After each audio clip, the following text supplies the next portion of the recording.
Boom. We are live. What's happening, everybody?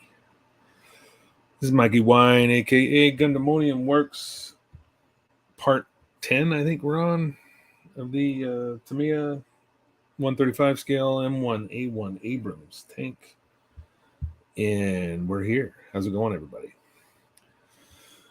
Got a couple of early risers in here already. Nice to see you. Thanks for joining. I'm going to start this broadcast off on a somber note. Sorry to say, but what's up, David? How you doing, buddy? About last week's broadcast, about 2 hours after I ended the show, I found out my father-in-law passed away. So this has been a pretty shitty year so far. What's up, Tyler? How you doing, man? So I've had two family deaths and 2 family members that have lost dogs, and it's only July this year, so 2023 sucks ass. But thank God I've got this hobby, and thank God for you guys for supporting me, showing up every week, and it's helping me have fun and enjoy what I do. So anyway, that's it. That's all I'm going to say about that. Thanks, David. I appreciate it. Let's get on to the project at hand. So I got a bunch of paint here. I'll explain what all this is in a minute. So last week I put decals on. There was really very few. There's only 8 decals, two on each side, basically, front, back, side to side. Those were done. I went over those with gloss coat, sealed them. Then I went over and flat coated everything. Still got a couple little ammo boxes that I have to finish hand painting some of the hold down hardware, but those will go on this part of right here in the stowage area. But so flat coats are down, and now I don't know if you look at the photos that I've ever posted, the difference between gloss and flat is quite a bit. When it's gloss coated, the colors are more vibrant. I knew that once I flat coated everything, it was going to kind of tone things down, and it actually is a nice, almost near perfect color match to the box art. So I'm going to start doing some weathering tonight, which is mostly just using these Tamiya pastel weathering master with little makeup applicators. I'll show you how that's done. I started a little bit last night on this side. So let me show you. I'll show you the side that has nothing on it. So basically, if you look at this side here, it's just plain, flat coat. You can see why when I gloss over those decals and then flat coat over them, you do not see any edges of those. They look painted on, and that's what we're going for. That's why we do that process. So gloss coat, decals, gloss coat again, and then flat coat, and you'll get these results. Now I'm going to flip it around to the other side. So I started a little bit here on this side. Once I get this to focus, there we go. So now you can see I did some hand painting, little chipping around those chains, like these chains right here. A little bit of chipping there, and then there's some mild streaking going on with just using rust and the applicator in those Tamiya. So you kind of get that effect. That's what I'm going for. There's going to be more layers to this added, but initially that's what I'm starting with. So got some chipping done in the back. You can see the little paint chips here and there, and just basically some rust. What's up, Julio? How you doing, buddy? Just talking about the tank. So that's what we started with. That's what I started with here, was just a little bit of rust. And it's, even though it's not necessarily rust on the tank, I just wanted to use that color as a contrast to, come on, focus again, as a contrast to the actual primary color that the tank is painted. So got there. So I got a little bit more to do. I also did the rubber fenders in the front, because those are actually these, I don't know, mud flaps or whatever you want to call them. They're actually made out of rubber. So when rubber gets scratched or creased, it kind of leaves a white or gray mark. So I did a little bit of a touch those up a little bit. And again, I will seal all this one last time when all these are done. I will also be, come on, I'm going to get the focus, come back down to reality here. There we go. There will be some oils used on top and some enamel thinner to kind of look like oil stains and discolorations and things here, along with dry pigments. These dry pigments here, those will be used as well. I've got more colors than just the two here, but those are the two that are on the bench. But thanks, Ron.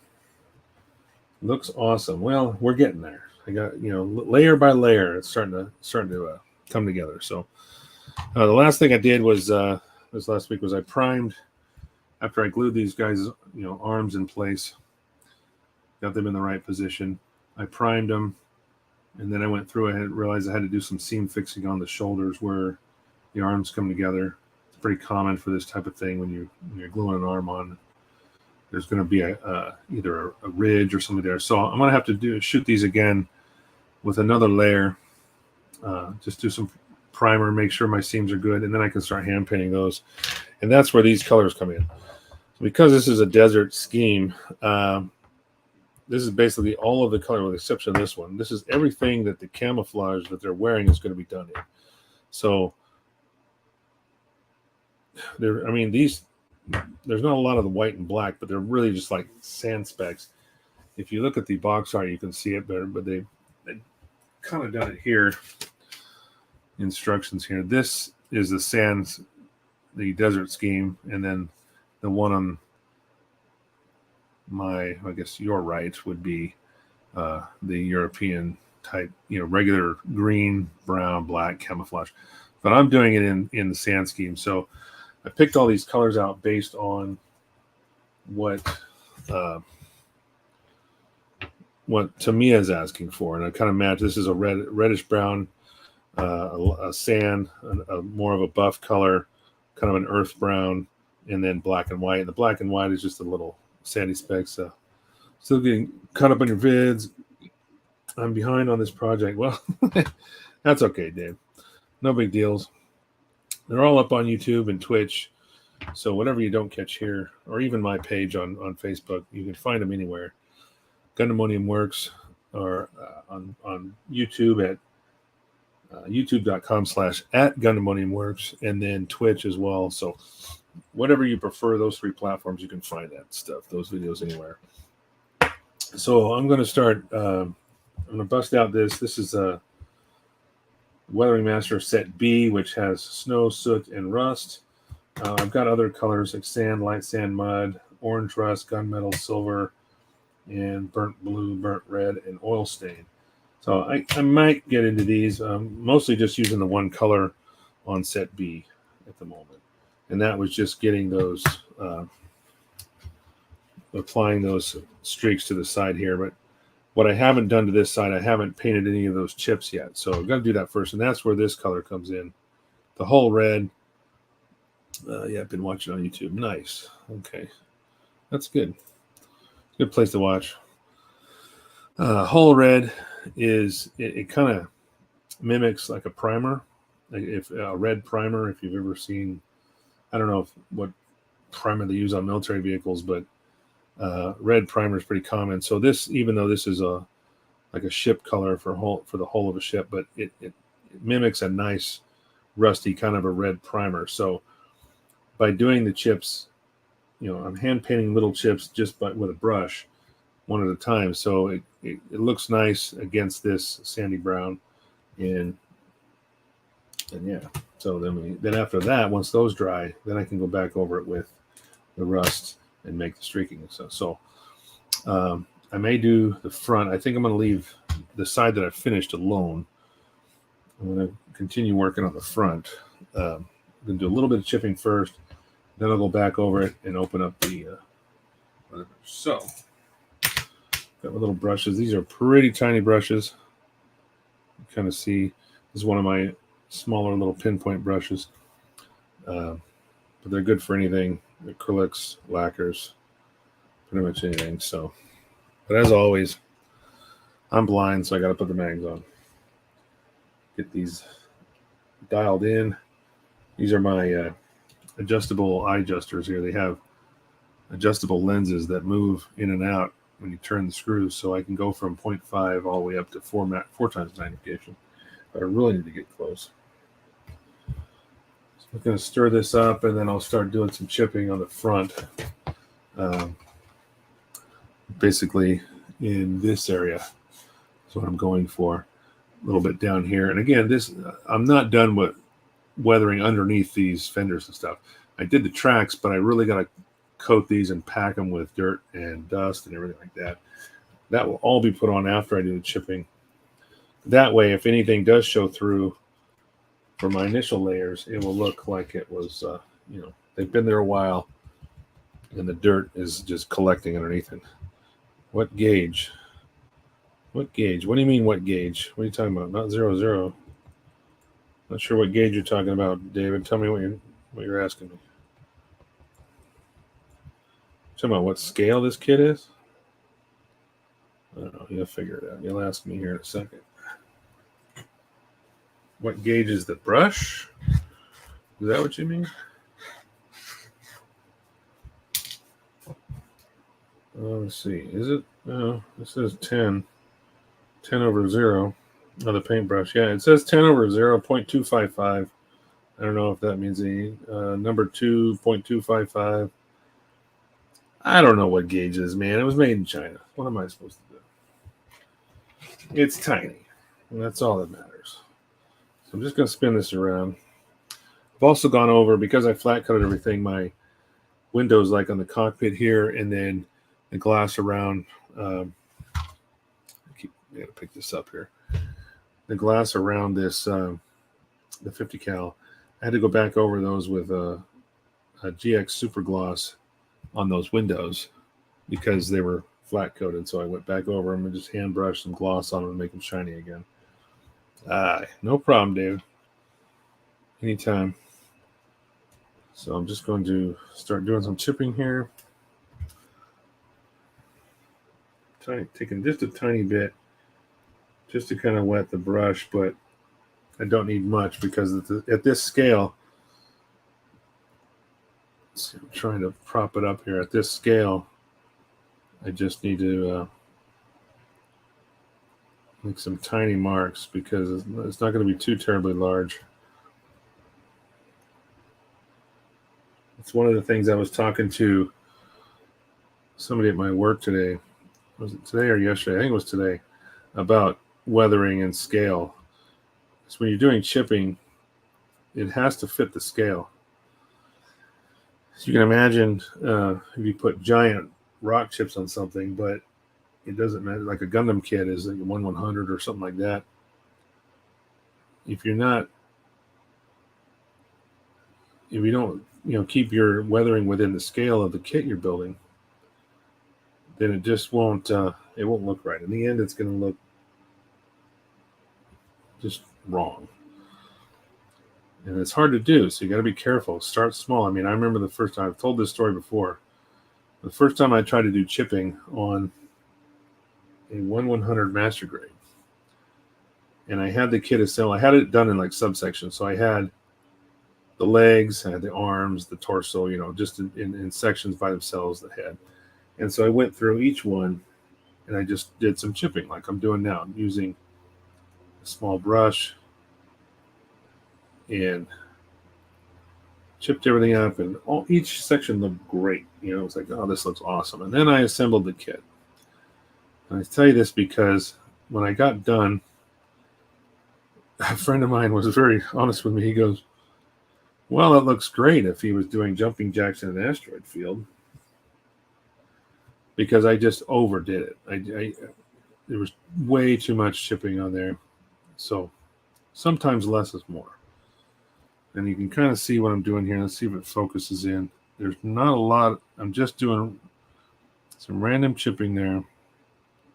Just here and there along some of the edges that might get caught on something going over uneven terrain. You might get some scraping done on the lower hole.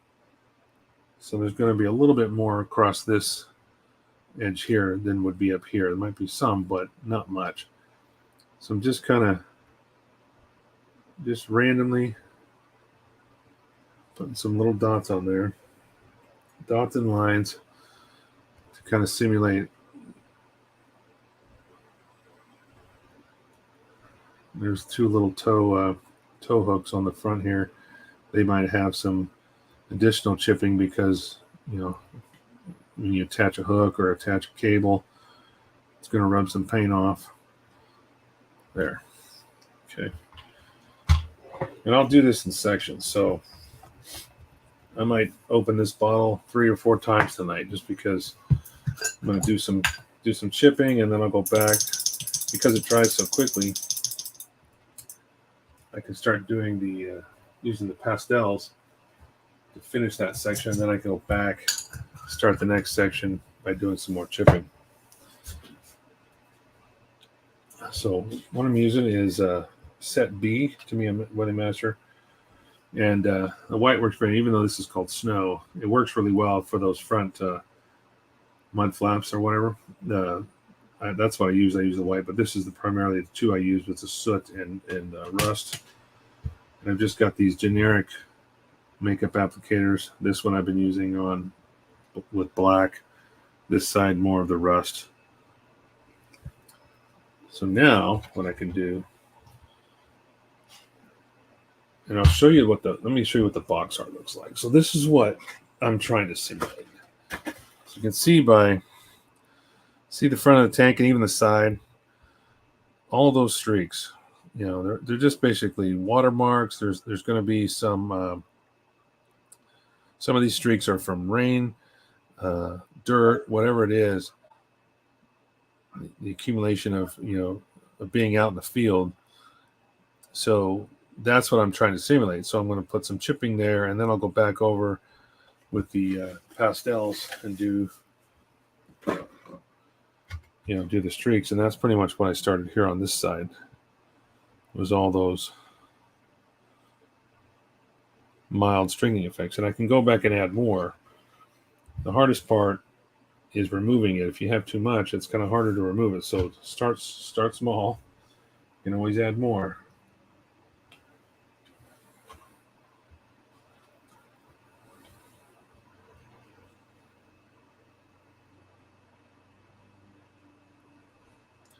I'm just going to kind of highlight some of these areas that I have put those chips on. And then I'll go back and add more.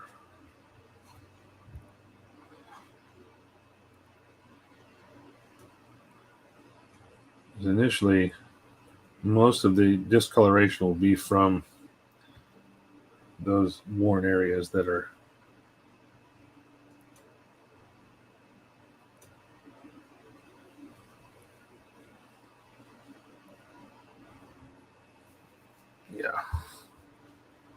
I'll show you this when I get there. I'm going to keep working here, but I'm trying not to grab this from the sides. I learned something by the way this tank is assembled. These the armor plates on the side, there's very little attachment points, and it's only along this top edge. So grabbing it and holding onto it by the sides there tends to want to break it loose. So that's why I'm kind of grabbing it by the tracks and the top where the turret is here, so I don't run into those issues.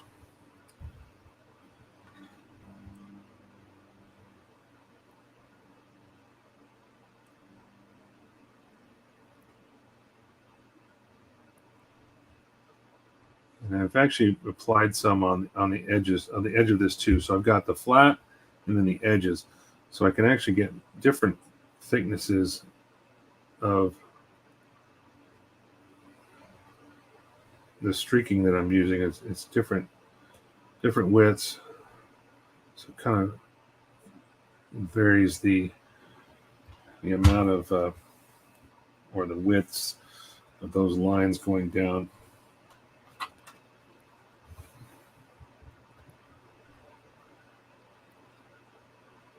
And plus I can go over my decals too. So some of that discoloration would of course be over those painted surfaces where the decals would normally be painted on.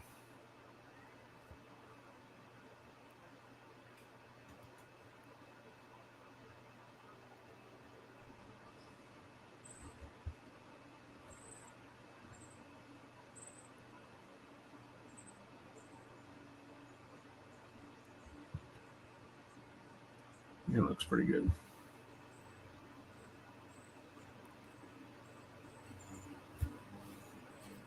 Any of those areas like the toe cables, those are going to be pretty dark with discoloration because those, anytime you're hooking up to a cable on something like a towing point or a mounting point, there's going to be some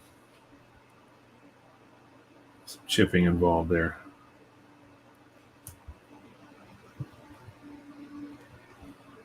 There, that looks good. Then you can always go over and blend it. So I'm basically using the side of the pad that I don't have any of that pigment on, and I'm just kind of blending everything out.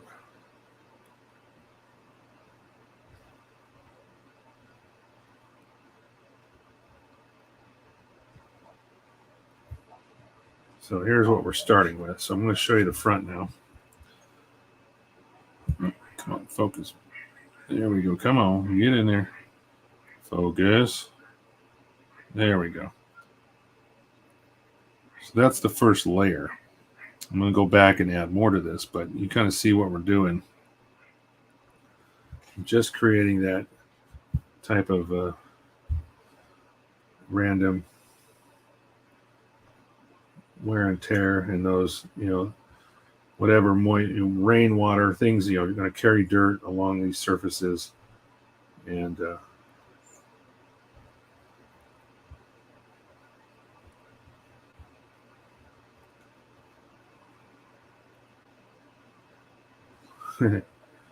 very cool. It can be frustrating though sometimes. You got to be patient though. It's all about layers. At this point of the project, it's about layering these colors and these techniques, because this is just one of the simple pastel type applications, but there's also the AK products where you got washes, streaking effects. There's a bunch of stuff. I've got full bins of this kind of like that. Let me show you this. This is a full bin of just AK products. This is dust and dirt deposits, crusted rust deposits, fuel stains, light rust, Africa dust effects, streaking grime. I mean, you name it. We've got all these, and these are all enamel-based liquid. Slimy grime, that's a green color. Interior wash, which is like a darker green. This is dark yellow. Enamel wash. Oil, or OEF. This is another wash, but it's like a brown wash. Engine grime. That was dark yellow again. Got rust streaks. This is pretty dark rust there. Panel lining, different colors of panel lining stuff. Some white panel liner. Again, more light rust. Darker gray panel line. This is worn effects. That's for doing, rust or peeling rust. Slimy grime, another green.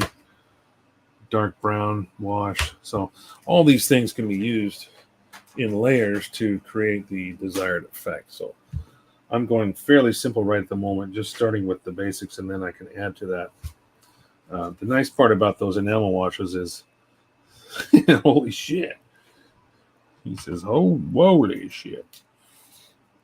The nice part about the enamel washes is that I can, if I do put something on that I don't like, I can always either dilute it with the odorless enamel thinner or use a Q-tip or something and actually remove it, because now that this is sealed with lacquers, nothing else can really hurt it. The enamel thinner will not cut through that lacquer sealer, that lacquer gloss or clear coat, I should say, not the gloss, but even the flat coat. All those layers are protecting the paint. So nothing other than if I use lacquer thinner on, of course, that's going to going to dissolve it, but enamel thinners can't touch the lacquer stuff. That's where we're, that's okay. So I'm going to go to this side now. I'm going to turn this over. This is the opposite side with the chains, and I'm going to go back and do some chipping on this.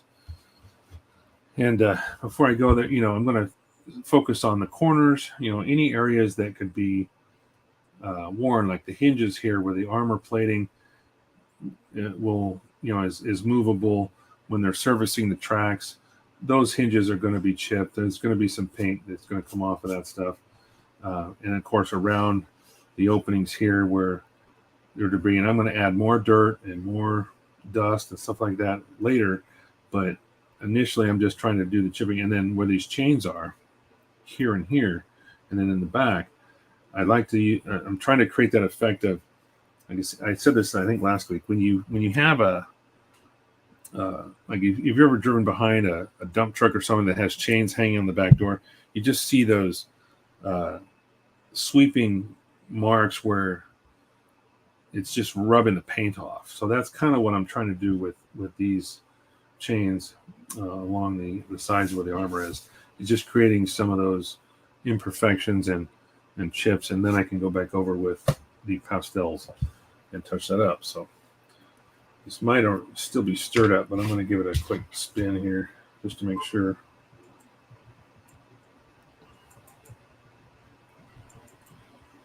You say, holy shit. That's only one bin that I have. I've got quite a few different. I've got one that's dedicated to just pigments, which is all dry powders.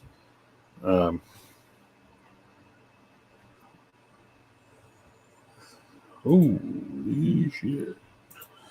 So yeah, I've got another one here. This is a small one. This is all just pigments, steel, dirt, rust. This is a burnt rust pigment, white, burnt umber. This is actually ashes, white ash, pigment fixers. Pigment fixers are essentially a clear coat or something that actually binds the pigments too. So if you use dry pigments, you can use a pigment fixer two different ways. You can put the fixture down first and then sprinkle on the pigment, and it'll absorb into that wet pigment fixer and keep it dry. Or you can put your dry pigments on first and then use the fixer, drop it on, and it will seal those pigments in place that way. So there's two different ways you can do it. I didn't even show the weathering pencils yet. That's true. Let me go get those. Those are, where are they? There they are. 1 second. More AK stuff. Thanks for reminding me, Ron, because I hadn't brought these out yet. So this is the deluxe set of the AK weathering pencils. Okay, these are, open this up here, and there's some nice color photos of how to use them on the back. But essentially, let's see, there are two layers to this kit, and I've got an extra blue one because I used a lot of those when I was doing my Warhammer stuff. There's basically two layers to this, bunch of different colors, and these are essentially watercolors. So you can sharpen them like you would any kind of colored pencil, but then you can also dip the tip in water, and it will come off like a watercolor depending on how much water you have on the kit. I did use it for chipping a couple times when I was doing those Warhammer kits, because the blue paint I was using, I wanted to have some light blue to look like scratches in blue paint, so you'd have a little bit of a different color variation, and then I would go back over it with a darker color like this, a brown, and create a realistic looking chipping effect. So yeah, nice set to have. Well, shit the bed. That's cool. What's up, Julius? Good to see you, my friend. David's just getting blown away by this. I mean, I didn't buy these all at once, guys. Okay, this stuff has been an accumulation over time of the different products that I have to do this type of effect. So let me get back to chipping here. Bueller's in the house.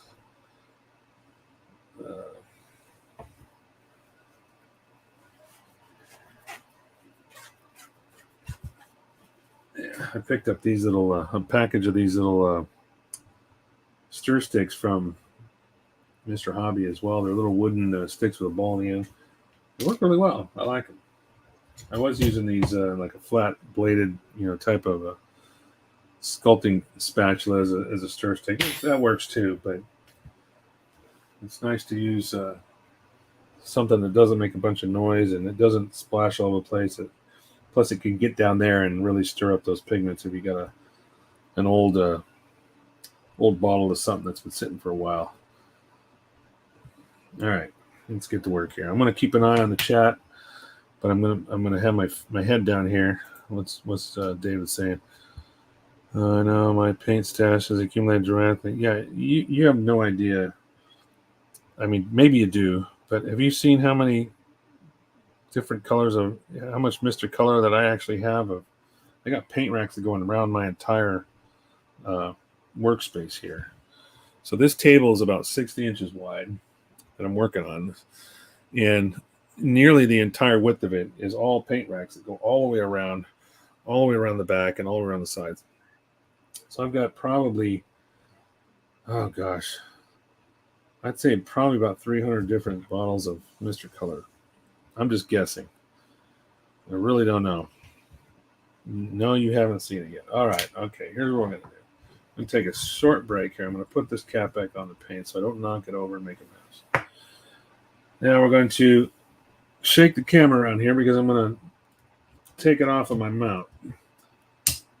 All right. So we can get you guys a little bit of a view here.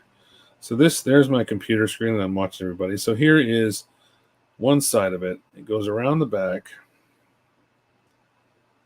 All right, as we keep going around and around and around, and then all the way around the other side. A lot of this stuff is actually covered up. I've got paint goes all the way around. There's my chisels. There's more back here. I mean, this is all stuff that I have just stacked up because I've been working, but you can see the paint racks. They're all there. This is stuff you don't get to see because it's off camera, but and then the back wall, I have my pegboard that I usually hang all my runners on. I have my box art there in front of me, so I can use that as a constant reference. And that's it, yeah. And my closet's over there behind me. There's all my cases, and my TV, my display cases. That's the closet there with all my backlog. Like that. So there's a quick overview of my workstation. So yeah, when I started doing this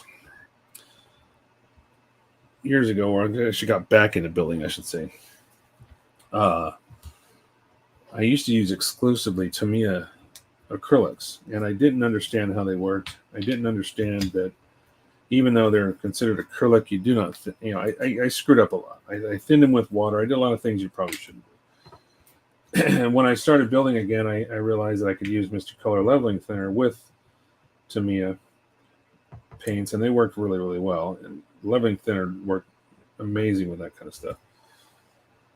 But then one day I decided to buy a 140, or my first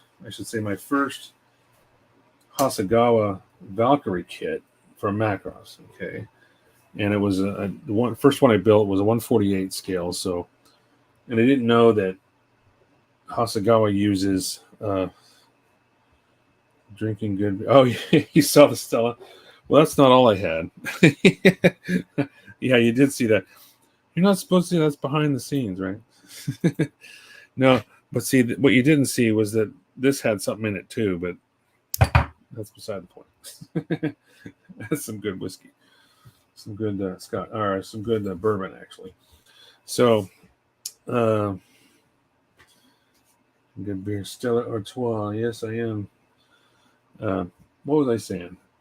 I used to use Tamiya exclusively. Then, when I bought that Hasegawa kit, Hasegawa uses color codes for Mr. Color only Mr. Color products. So I bought just what I needed to actually paint that Valkyrie. And when I found out, what I realized was I just was amazed by how well the paint laid down. Mr. Color stuff is just superb. So I kind of shelved all of my Tamiya paints and I started buying Mr. Color. And now I just have a ton of it. So that's all I use exclusively now. I kind of went away from any Tamiya stuff. I still use an occasional enamel paint for doing washes and stuff, but typically everything that I paint with, even the hand painting I'm doing now, is Mr. Color.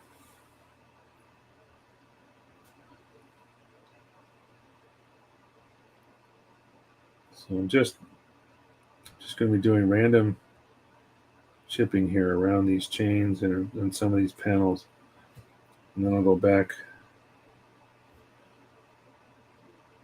to the pastels when I'm done here.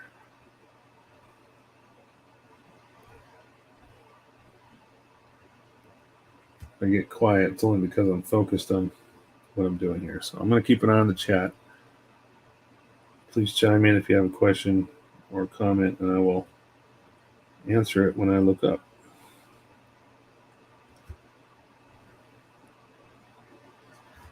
Just taking a really tiny amount of paint on the end of the brush because I'm just trying to create chips, but I'm trying to keep it in scale. This is 1/35 scale, which is pretty big, but chipping at this scale wouldn't be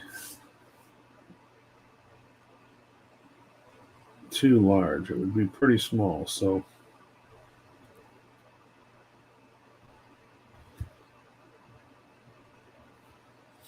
and I guess most military tanks would probably be touched up and maintained and painted. They wouldn't let a lot of these things. Same here, Mr. Color and Gaia. Yeah, I didn't mention that, but you're right, David. I started using Gaia notes only for the clear coats. I haven't explored a bunch of the other paints because I was just thinking, man, that's all I need to do is buy a bunch of Gaia notes paints. But when Ryan was over in Japan, now that he's moving, it's going to be kind of hard to get a hold of some of that stuff. I'm glad I bought what I did when I did, but I had him pick me up some Gaia Notes clear colors in the clear coats, like the super gloss, and those, and they're just amazing as far as the flat coat. So I've been decanting my Mr. Color gloss from rattle cans until I run out of those, and then I have some new bottles of the Gaia Notes clear. But I've been using the Gaia flat for a little while now for flat coating everything, including this kit. So it's thick. Yeah, well, it's thick because it's designed to be thinned. I mean, just like any paint, especially Mr. Color or even Tamiya, they leave a little bit of space in the bottle on purpose, just so you can add thinner to it. But I believe, because the leveling thinner works so well, even with Tamiya, I don't even bother with using lacquer thinner from Tamiya if I'm thinning a bottle of Tamiya paint. I just use the leveling thinner. It's all around one of the best products out there. I don't think anything can really match it.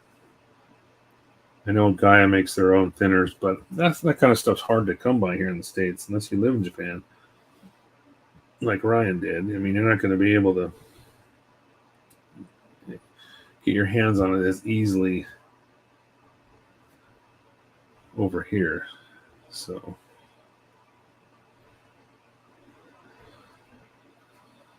love it. Ton of pigment. Yeah.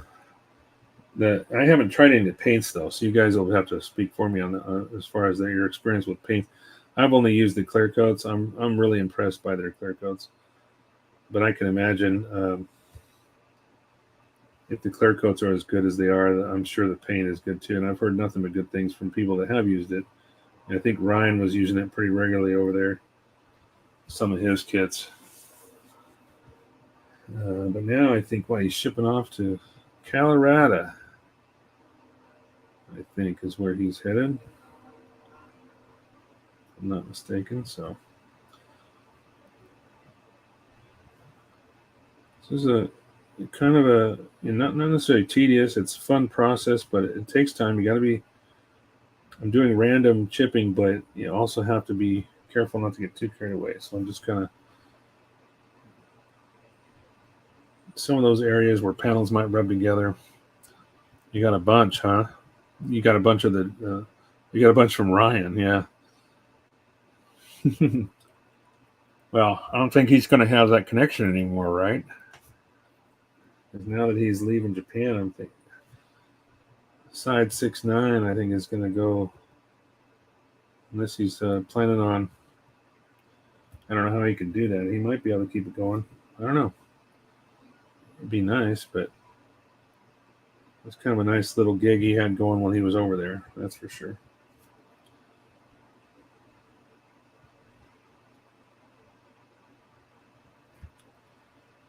Hopefully we can all get together before he goes to Colorado. I thought he was already gone. I think he's already moved, hasn't he? Or in the last stages of packing. He's got to be close. I don't think he's going to be there. The last picture I saw looked like they were already ready to move. So I'm not sure he's going to be able to ship any more stuff out for anybody.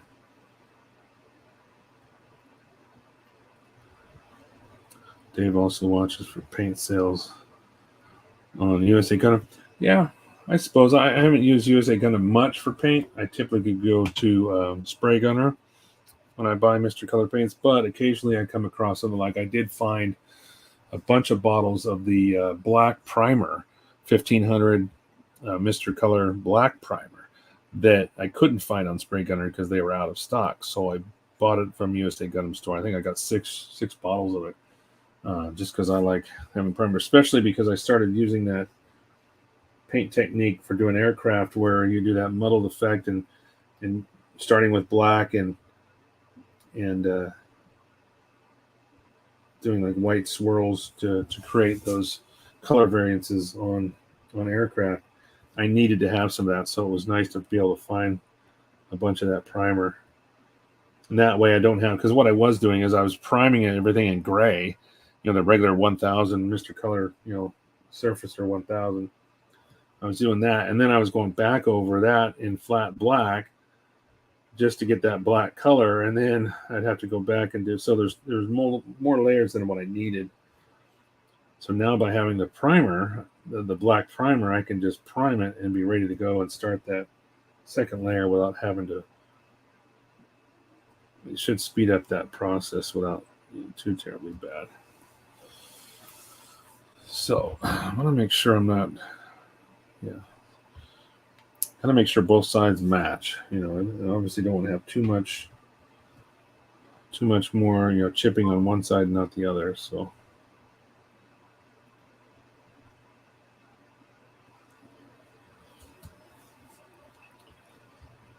and this stuff dries so quickly. So in my paint, I thinned this enough that I can do what I'm doing without getting too terribly thick. And because I'm just doing chipping, it's not that big a deal. But I have found if you thin your Mr. Color properly, you can hand paint with it. It's not for everybody. But because I'm not using the Tamiya stuff anymore or enamels so much, but I may end up buying some Tamiya enamels just so I have some on hand. Because again, a new type is where I've gotten the most from. Are you talking about Guy Nuts? I'm assuming that's what you mean. Or some other brand.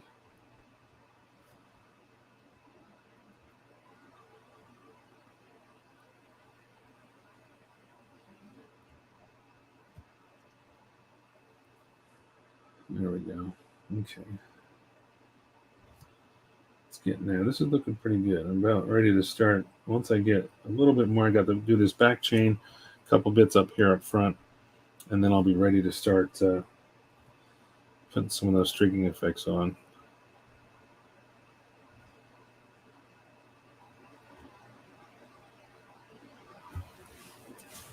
Guy and Mr. Color. Okay. Yeah, I haven't used them for paint much. Maybe I should check them out and see. because I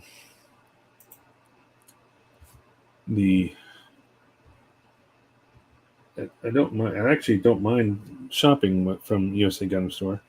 Although I will say, I think Spray Gunner tends to have a faster turnaround with their orders. But maybe that's just me. I don't know. USA Gun Store is also selling models and stuff too, so maybe their processing time just takes that much longer. I don't know, to be honest. But when I'm buying paint, if I can find it on Spray Gunner, they tend to send it pretty quick. No complaints. I'm just doing the front piece of this side armor. You have to check them out. Yeah, check them out. They have their stocking issues too, just like everybody else. Sometimes they might have a color that's out of stock for a while, like flat black. I used to use a lot of flat black, and sometimes it was hard to find that color, especially in Mr. Color or whatever.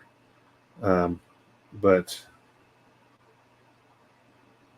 sometimes they have stuff that USA Gun Store doesn't have. So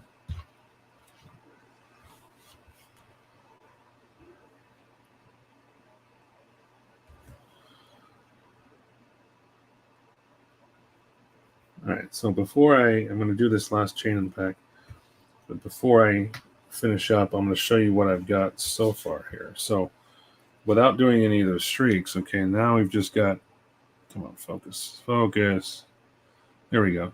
It looks pretty dark against that, stark surface, but you can see it just chipping in some of those areas where the panels come together, the chains, a little bit around the drive gear in the back.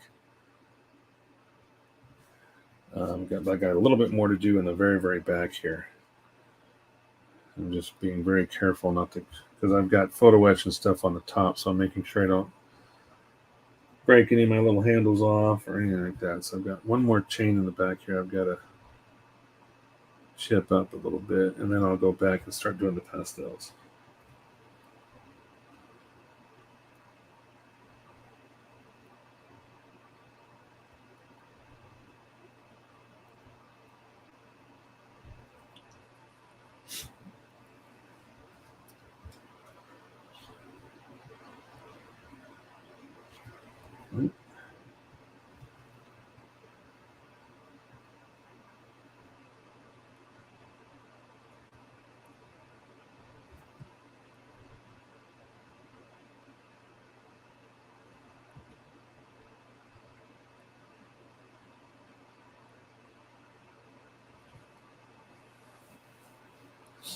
That's pretty good. Once I pack a bunch of dirt in the bottom of this, there's going to be a ton of dirt kind of packed into these back areas, especially where the tracks are coming around. There's going to be a lot of mud and accumulation on those. Not so much mud, because this is going to be more of a desert theme, but there will be some sand and dirt accumulations on those areas where the tracks go up underneath the skirts here and stuff. So to get that. All right, that's pretty good. I'm going to go ahead and cap this and get ready to do some more of those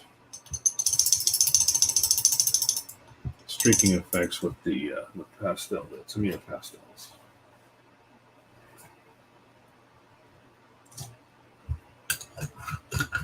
Now, I will say one thing about this stuff.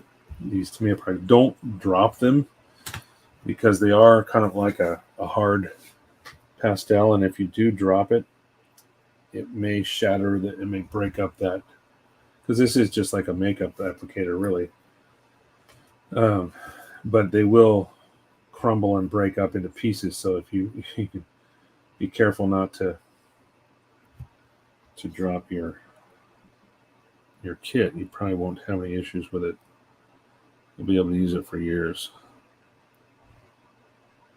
And I'm going back over those areas with the pastels now. What's up, David? How you doing? Nice to meet you. Got another David in here. Try not to get you two of you confused. So now that I've got the chipping on there, I'm just going to go back over with my weathering masters here and start creating some of those streaks going down. This will give that effect of water, rain, some rust, a little bit of rust.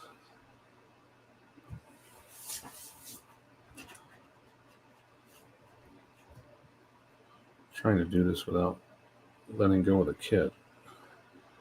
Because my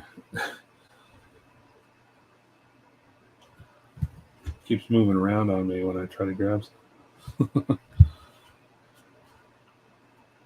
Good here, Mike. Yeah. Good here. Good to have you. Thanks for joining in. I'm just starting the early stages of weathering this tank kit.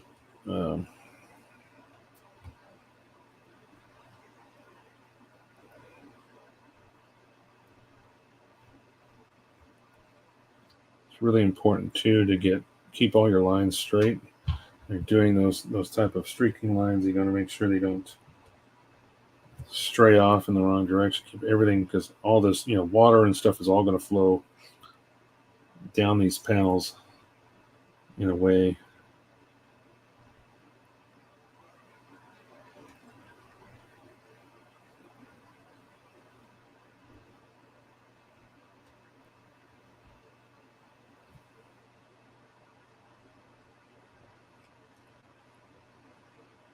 It might look like I'm going over the same area quite a bit, but I'm basically just blending. Because when I first when I grab some new material on the applicator here, it goes on pretty heavy. So by going back over it, I'm just taking a little extra time going back over those areas, and it just blends it out and makes it look like a nice subtle line, that's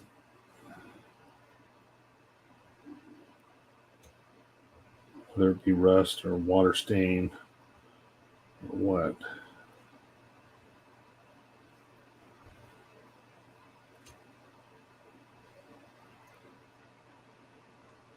You have to be careful with those photo etch chains. They're really, really delicate. So I'm just kind of dabbing those areas around them, trying to make sure I don't snag one. You'll hear me throw an F-bomb if I do. If I grab one accidentally and break it. Installing them was a trick. That was a trip for sure, because I had to bend them very carefully, and they're so fragile. They're so tiny and fragile that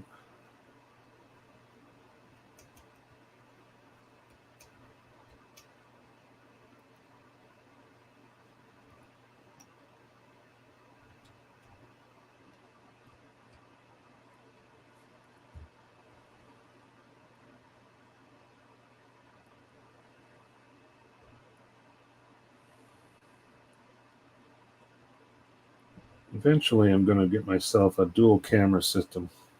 I've been talking about it with somebody at my work. That way I can have a camera on me face, like Aussie Man would say. Here's my face, and one on the project. So people that maybe don't know my face can actually put a face to the voice. That's later. I'm going to do that later. Right now, this is all I've got. I've got one camera. Yeah, this is looking really nice. And then I'm going back through and just kind of blending some of these areas. Gross, take your time. Gross? Fuck you, Ron. I have yet to work with PE. meaning photo etch. Yeah, it's challenging. It can be. Depends on what you're doing. You have to be real careful with using whatever CA glue you're using to glue it on. It's easy to go overboard and you end up having to clean up a bunch of glue. It can be challenging if the pieces are small. Does make it difficult. So one of the things I just discovered is that if I go over the edge of this, like the edge of the armor, it kind of gives a nice kind of highlights that edge, makes it look even better. I'm going to do the same with the other side. It's not like it's like almost like a post shading, because there's some sharp edges on this on the surface. So I've got streaks going down the side, but then I'm going over this edge, and it kind of just kind of highlights that edge a little bit, gives a little bit of depth.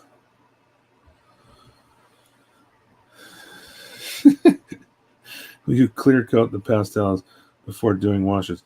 Good question, Ron. Let me put that on screen. The question was, will you clear coat the pastels before washes? I could. I may not, but I think if I start using the enamel thinner to kind of take off, as far as doing the washes, that may take the pastels. It probably will take the pastels with it. It might be necessary to shoot this with a light layer of flat coat or something like that to protect that. But it's a very good point.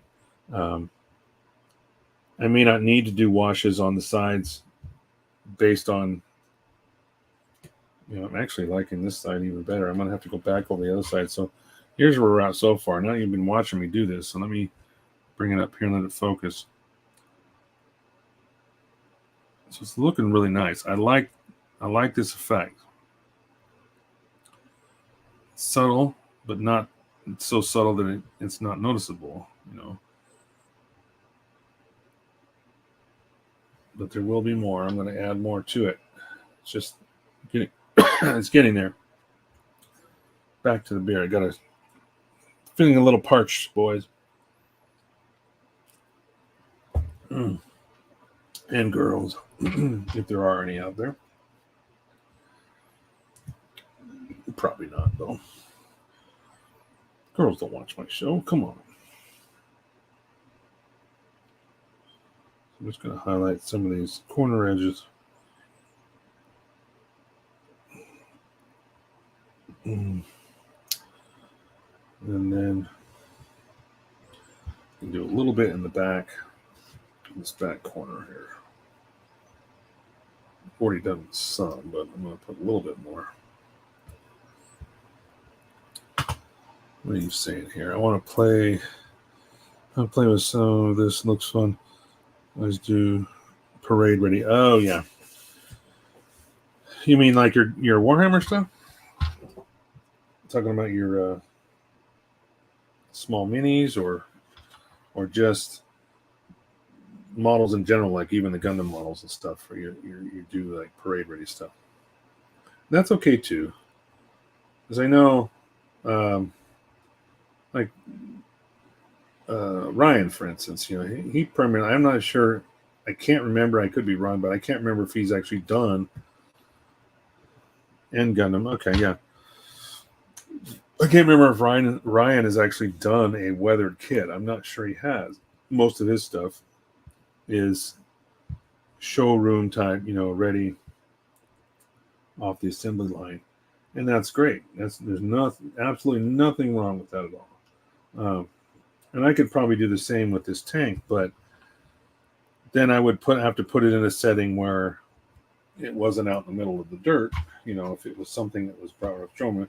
And most people that see a tank like this aren't going to think, oh, that's just coming off the assembly line, unless you actually build a vignette or something that looks like it's being, off the assembly line. That would be one thing, but I'm not doing that. I plan to put this out in the middle of the. Actually, it's not going to be in the desert, but it will be. It will look like it is in a desert environment, although I am going to use some asphalt. And in fact, I showed these off last week, and I'll show them off now that we're talking about it. But I've got two more AK products that I'm going to be using. And this is like a paste. It's pretty thick, heavy. This is desert sand. And you basically spoon this out like with a spatula. And when it dries very hard. But you can shape it and mold it and use pigments or washes on it after it's dry and stuff like that too, to really get some depth there. And then I've also got this one, which is asphalt. So what I want to do, and what my plan is, to have this look like it is, say, an Iraqi war situation, something like that, where you have paved roads, but you also have a lot of desert, a lot of dirt, a lot of terrain like that. So I want to have a little bit of both of that, having a road, maybe having the tank transition from sand to asphalt. I'm going to, create that effect of that type of dirt blowing out from underneath the tank, going across from transitioning from dirt to asphalt. That's the plan. We'll see how it plays out. I've got a couple of wood plaques that I saved in my cart on Amazon. Something I'm trying to figure a nice base that's big enough that'll not too big, but it'll also fit this on it enough to where I can create that effect when I'm done here. Weathered tank is what you would want to see. Yeah, I think most people would want to see that. Victimville, California. You had to bring up Victorville? Yeah, I've got one of my wife's relatives, actually, I think still lives in Victorville. We used to call it Victimville when we lived in California because, well, it's Victimville. So I'm going back over the side I've already done here because I'm just going to add a little bit more color to this edge just to kind of mimic what I did on the other side. And that's what you'll find sometimes with doing this type of work is you'll add some and then you go, oh, that looks good, and you do a little bit more on one side and you got to go back and reapply stuff to make it kind of match. But that's okay. No big deals, It's a process. It's a lot of layers, and it's a process. Bottom line is, when you're done, you're going to like what you see and be happy with the results. That's all good. Are you planning to chip the decals on the tank? Just cover them with washes. I have thought about that. I may add some chipping to it. And what I will most likely do, if I do that, because the decals are primarily black, except for the ones on the front and the back. But what I may do is just take some of the color. This is the color I painted the tank in, number 19, which is a sandy brown. I can do the same thing I'm doing with the dark brown chipping, is to just take a couple of little dots and maybe pull, hide some of that black in the numbers. I may or may not. I'll do one or two. I will promise you I'll probably do one or two, but it won't be much, only because I'm not doing a ton of chipping at this scale. And plus, I think I talked about this earlier. Even if something like that got damaged in the field, I know military would probably touch that stuff up and make it look nice, when they had a chance to. Maybe not obviously in the middle of a fight or something, but once those vehicles are serviced, they tend to try to keep the markings and everything uniform and clean, so they'll paint that kind of stuff. But I will do a little bit. I just haven't got there yet because it's going to be a different color. I can go back over that. It'll just be an additional layer, which is no big deal. But yeah, it's a good question but I did think about it. And I thought maybe I should. I haven't yet, but I will go back over it and put a couple little markings just to give it some character. Nothing real drastic. 705. Working around along here. Okay. Before I put before I clear coated, I actually weathered the exhaust grill back here. So that's all black. All that black you see in that soot, that is sealed. I didn't do that post flat coat. I did that before because I knew that once I glued all this stuff on, it was going to be very hard to weather it. So I did that prior to my flat coats. So now I got the sides and the front fairly done. I'm going to go back over this front a little bit underneath here, just to, because the surface isn't flat on here, so there's going to be a little bit of this transition from here to here. There's going to be a little bit of that, even though you're not going to see much of this. I want to, in case anybody does happen to look under here, I want there to be a little bit of that discoloration further back. So I'm just going to go over and continue these streaks underneath the belly of this.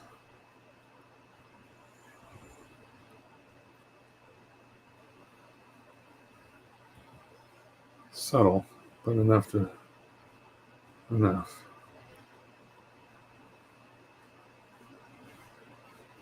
Yeah, just like that. You can kind of see it there. It's hard to focus. It's real bright with my lighting, but kind of see it looks actually it looks a lot brighter and more stark between the lines here on the camera, but in person it's really not. It's very subtle, but it's just enough in case anybody does tend to peer into the front of this thing. They won't be disappointed by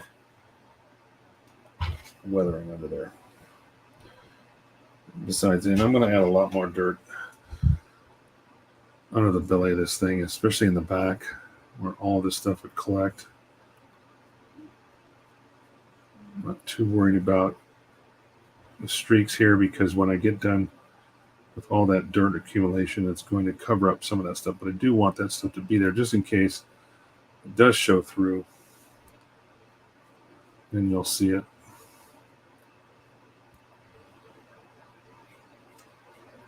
Coming out from those other layers.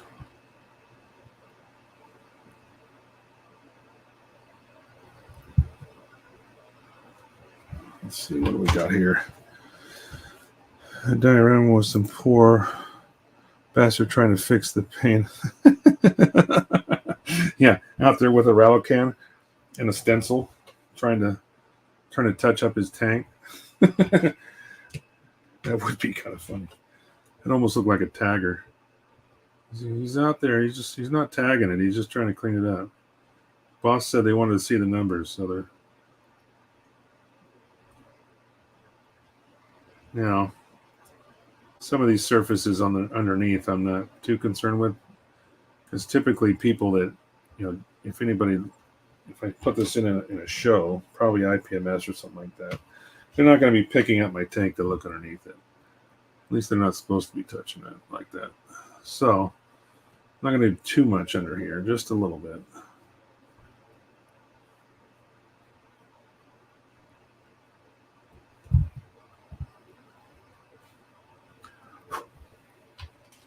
Yeah.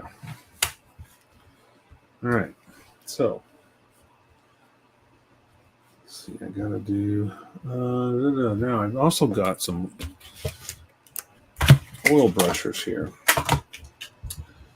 Now, this isn't necessarily for the tank. However, I bought this when I did the Millennium Falcon, the first one. The PG Falcon I did as a commission a few years ago, and it's these are basically enamel-based oil paints, and this is white, and then we've got black, and we got one called Starship Filth, which I use a lot of. I like that one a lot. I'll probably use black. And then I've got some MIG products here. This is a enamel wash, Starship wash, streaking effects, and then a dry pigment of metal slag. Not sure I'm going to need that, but I brought these out just in case, because the oil brushers look really nice when you put oil paints down and then hit them with some of that odorless enamel thinner. It'll kind of bleed out, especially around the hatches back here for engine maintenance. There's going to be there's going to be some staining and there's going to be some oil effects and stuff like that. So I may bust those out later. Starship Phil sounds like an awesome metal band. That's true. No, on the stage, Starship Phil. Of course, you'd think of that, David.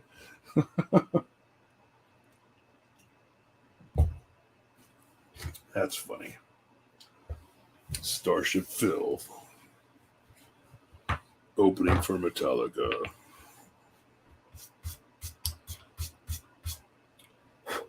Now I've got some little bit of dust. These pastels do leave a little bit of dust behind, so you got to kind of brush that stuff off. No biggie.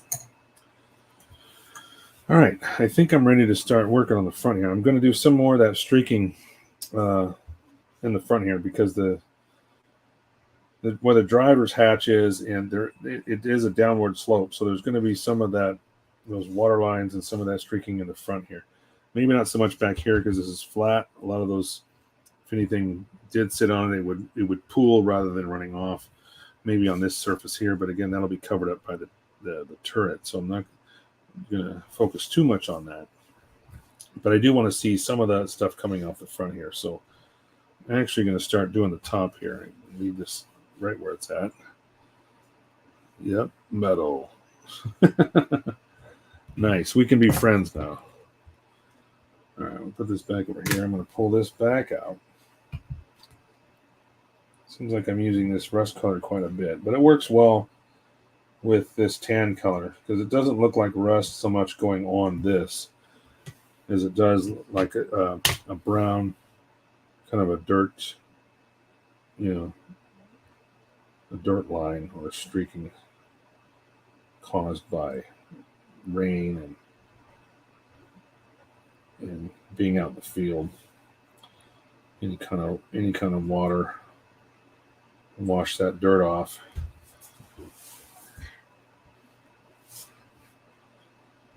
Could do some chipping on the frame, but it won't be too much.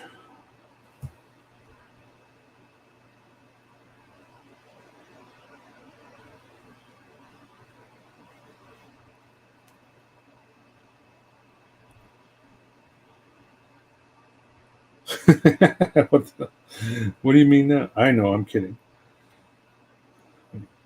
It's more. It was a rhetorical statement. It really meant like we can still be friends. Because now that I know you really like metal, so that's good.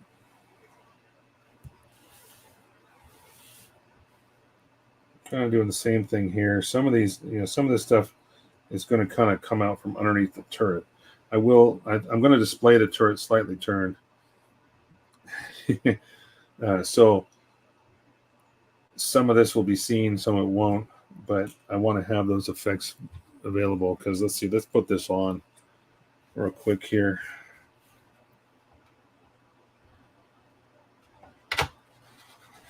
Okay, so I plan on having the turret either this direction or this direction. I'm not sure yet which way it's going to go.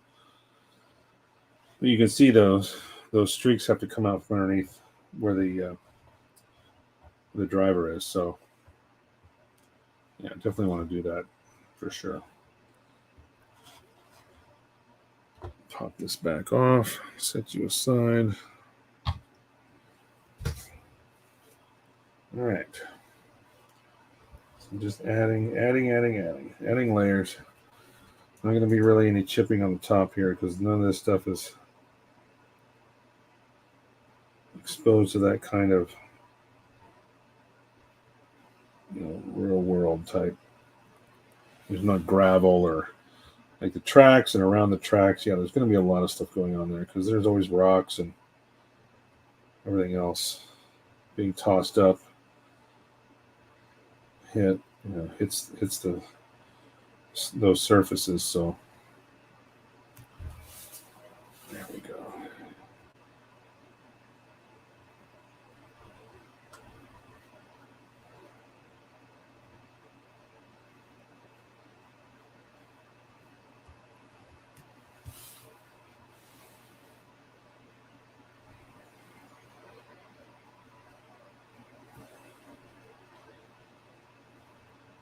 And with these pastels, they will come off too with enamel thinner. If you like, I just kind of, to prove a point here, kind of did something I didn't want to do. So I'm just going to take, even though this is flat coat, I want to make sure, just be careful, not do not saturate it too much. I just got a little Q-tip, a little bit of that on, and go back over this area and pull that pastel right up. Now this will dry pretty quickly, so I can always come back later, redo it. I can also use this to kind of control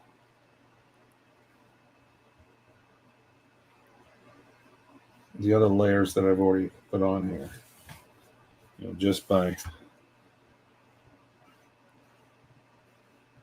kind of helps blend these colors together.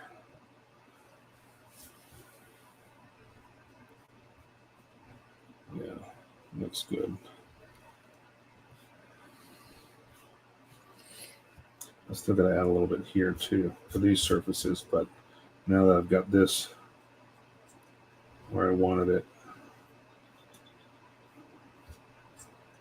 it's just blending that pastel, but it's also carrying a little bit of it away, so I can, if you go a little too heavy, that's fine. Just go back over this and adjust it. And if you need to, you can apply some more. Take too much off, or if you need to take more off, just go back over it. But of course, once you seal it, that's it. So the question came up earlier, will I be sealing it? Maybe. But at least now I know that I can make adjustments before that. As soon as you seal it, it's done. You have to leave it alone, unless you paint over it and try to redo it. But I'm not going to go that far. So a little bit of a ridge here on this panel. So I'm just going to lightly rub this because I want to highlight those ridges. Not so much that they're worn, but they, it'll make them a little more visible.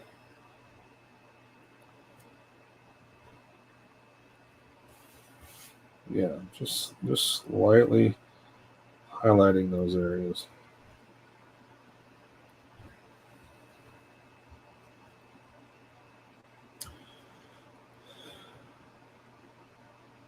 Is there any concern with kicking up too much pigment and inhaling it? Well, I don't know. I don't. Let me put that on screen here. So, how do you say that? Is that Typhurious? Is that how we're saying Typhurious? Typically, if I use the dry pigments like these here, these are just straight up powerful, very, very potent pigments. I use a brush like this. This is my pigment applicator brush. It's what I use on anything. I only have one brush for this. So I only use this one because once it gets the pigments in it, this isn't really something I need to worry about. This brush I have others like it, but this was a nice size, and it'll grab a decent amount of pigment. But I'll just blow it off. If I got too much, I'll blow it off. I've never been too concerned or really, I don't know. I've never. It's a good question. I don't. It's not like resin dust, but I imagine it could be if you had in really large quantities. But I'm using it at such a small amount. It's kind of hard to say that it would ever really be a concern like as dust. I guess dust of any kind is not good depending on your allergies and stuff. But yeah, that's a decent valid point. I just don't know. I'm not sure how much how much would be floating around because I'm using it in such a small quantity at a time. We're not blowing it through an airbrush or something like that where you're sucking up vapors all day long. Another thing I'm using this for, so I was highlighting some of those high areas with this color. I'm also, going to go around some of these surfaces like the taillights here. I can go right around this edge, and it just kind of Just kind of lights up that sharp edge a little bit. Makes it look like a little bit of dirt there. A little bit of dirt accumulation, including the photo etch, like up here. I doubt that small amount would turn you into a toxic Avenger. Yeah, that's true. I doubt it would too. It's a valid question though, because some people are more, more sensitive to that kind of stuff. I know my wife has got horrible allergies, so she's always taking Zyrtec or something like that. Dealing with some kind of an allergy. Whereas me, I get them occasionally, but not nearly like she does. But I cut resin up and breathe the dust all day long. I don't wear a mask. I probably should. I'm just kidding. Kids, yes, if you deal with resin, make sure you're always wearing a mask. I just don't do enough of it to at once. You know what I mean? It's not like I have so much of it in the air going on. I don't. It's never been a problem, but I say that now. And in 10 years, while I'm on my deathbed, going, kids, don't breathe in the resin dust. Be like that guy in the commercial, that lady in the commercials years ago when we were growing up as kids, telling you not to smoke.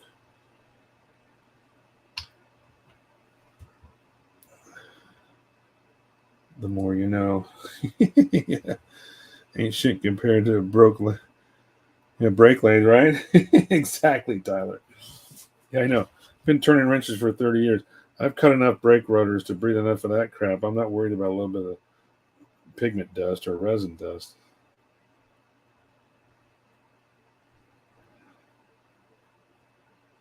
That is very true. So I've got some more photo etch here on the back. So I'm doing a little bit, some of that streaking on the back of this auxiliary power supply. Just kind of running some of those color variations down. It's looking really, really nice now. Because I'm going over the top of decals too, so the coloration would be there. I'm going to go across the top here. Brake cleaner smells good though. Yeah, that's true. Well, that all depends though. It can. Depends on what kind you're using. If you're using that really, EPA friendly crap, then yeah, it smells fine. But you get the real stuff, man, knock you on your ass. Knock you on your butt.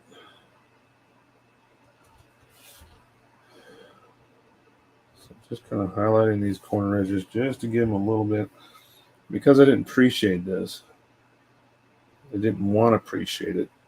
So I was afraid that it might look too much like a TV program rather than a real life tank. I'm trying to mimic real world conditions, so I didn't appreciate. But I can highlight them a little bit with this color.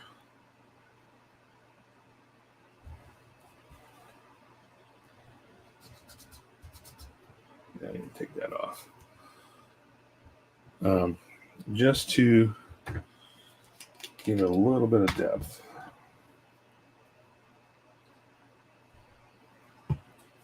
I got a little bit too much again. I'm going to take a little bit off here.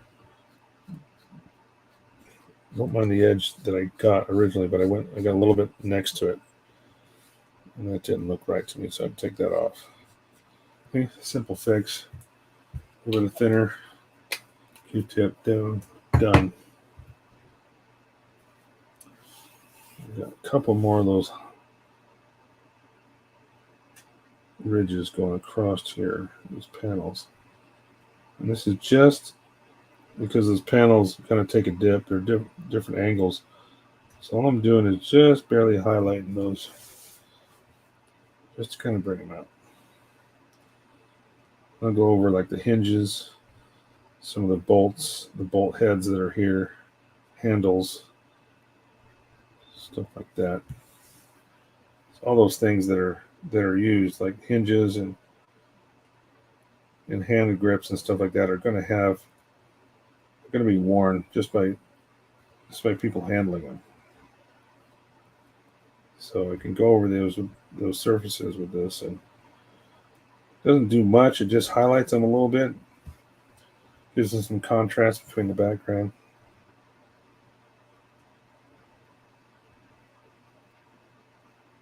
There we go. Looks pretty good. I'm gonna go back over with the oil stain and stuff, and really, or do the oils. I'm sorry, the oil and brushes. Go back through and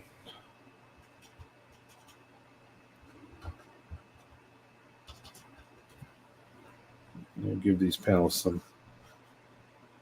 look like a grimy engine hatch. Because I'm pretty sure they open up this whole back section when they're doing service work, but I don't know. Like I said, I'm not terribly concerned about being too accurate. I'm just trying to make it look nice. I turn wrenches for a hobby. Well, that's cool. I've been turning wrenches for survival the last 30 years.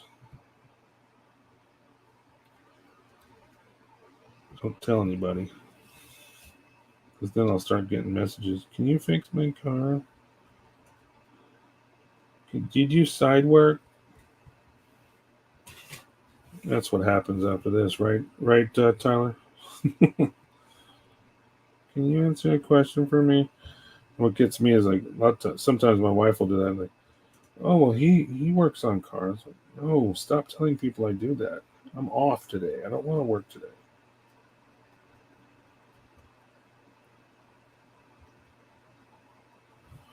There we go. That looks pretty good.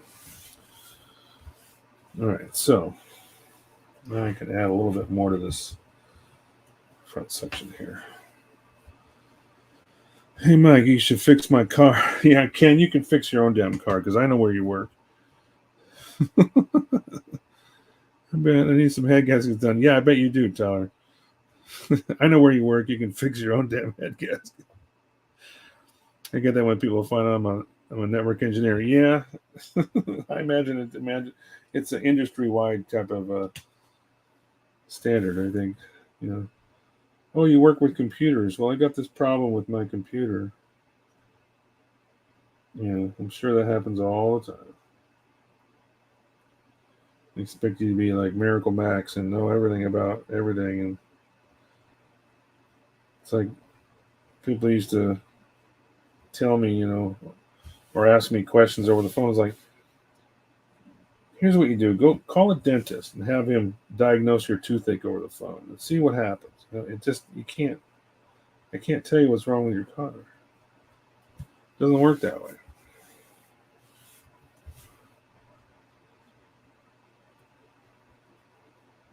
Ooh, I gotta take that off. I got too much on there. Too much. There we go. This coloration is good, but I had too much, and I'm trying to figure out, because these are complex angles here, so I'm trying to kind of keep the theme going in a uniform direction, but not overpowering. Looking at the box art now, it's trying to kind of resemble that.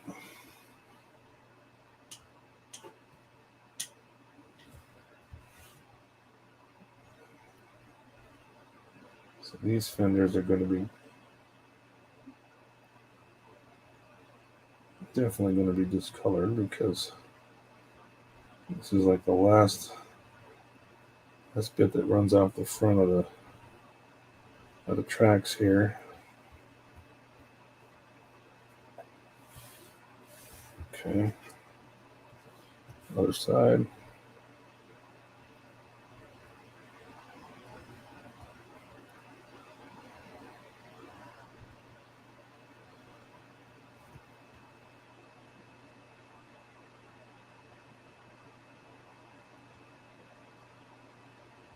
Yeah, it looks good.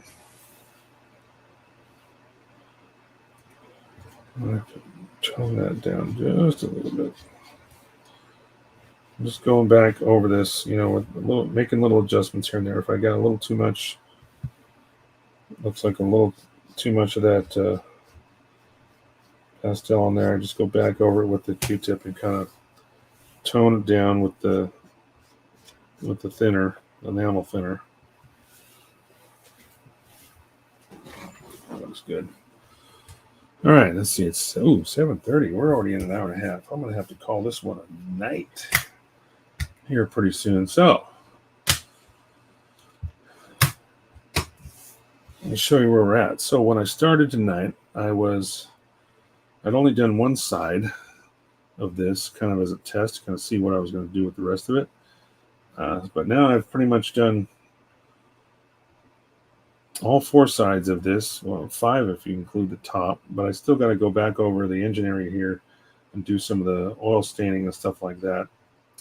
And then we've got the turret. This whole turret section has to be done. There's going to be a lot of streaking on this as well. I'm going to have to be careful to work around the guns and stuff. Make sure I don't damage them in the process. But I have done some on the barrel tip there. There's a little bit of soot around the barrel tip, and then a little bit of soot around the smoke dispensers. But that's all I've done to the turret. Everything else will be done later. But in the meantime, here's what we got so far. So we got this side here looking pretty good. Did some chipping. And then some subtle streaking there. We got the front, underside a little bit, and then the top and the front. We got the other side. There we go. Looking good. In the back. Yeah, get that all dirtied up. Soot and everything else. A little bit there on the underside too. The tracks look good. So it's starting to come together. I'll go back and I'll do some chipping on those decals. Give them just a little bit of depth, not too many, just a couple here and there, but just mostly on these two sides. The ones in back are numbers and stuff like that. They're small. They're also almost the same color as the body of the tank, so it probably won't chip those up, but just because it's so insignificant, really. They don't look like much. So I think, but I will do some on the sides here, and then I've got to go and start. Ooh, be careful! I caught that fender there. I got to go back and cake up these areas with dirt and pigment and stuff, where when the tracks are coming around, that stuff will just accumulate. So with that, we are going to call this one a show. So thank you, everybody, for coming in tonight. I think I had the most people watching and talking with me tonight of any show that I've done so far. So I really appreciate the support, you guys. And we're going to keep plugging away at this, and maybe we'll be done by the end of July. I don't know. Still got the figures to paint. Again, I'm going to go back and shoot these guys with a second layer of primer, make sure my seams look good on their arms, and then I can start hand painting them.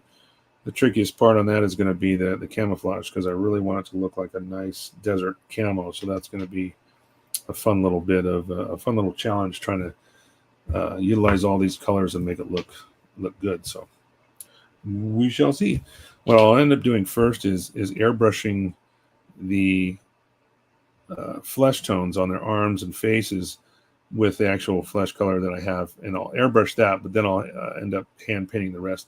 Another thing I did too was I went through with one of my very thin chisels and I scribed between the fingers, because a lot of times when you get these molded hands, they're just like pinched together and there's no real definition or character between the fingers. So what I did is I went through and let's see if I can get that to focus. Yeah, you can kind of see there. I went through and did the hands, each finger, so a little bit of higher definition on the hands. Let's see if I can get that to focus. There we go. So just a little bit, so you can kind of see those. It looks a little bit more natural than just a molded piece of plastic. Anyway, we'll talk to you soon. Everybody, call your mom and dad. If your parents are still alive, call them up. Tell them you love them. Don't give them an email. Don't text them. Call them up. Tell them you love them. If they're close by, give them a hug, because you never know. Tomorrow they might be gone. So this year I've lost two family members already. 2 parents, one father-in-law and my mother in February. So it's that time. It's that time then in our lives, you get a certain age and people start dropping off, and this just happens to be the year. So again, everybody, talk to you soon. Be good humans. We'll see you next time here on Gundamonium Works. Later.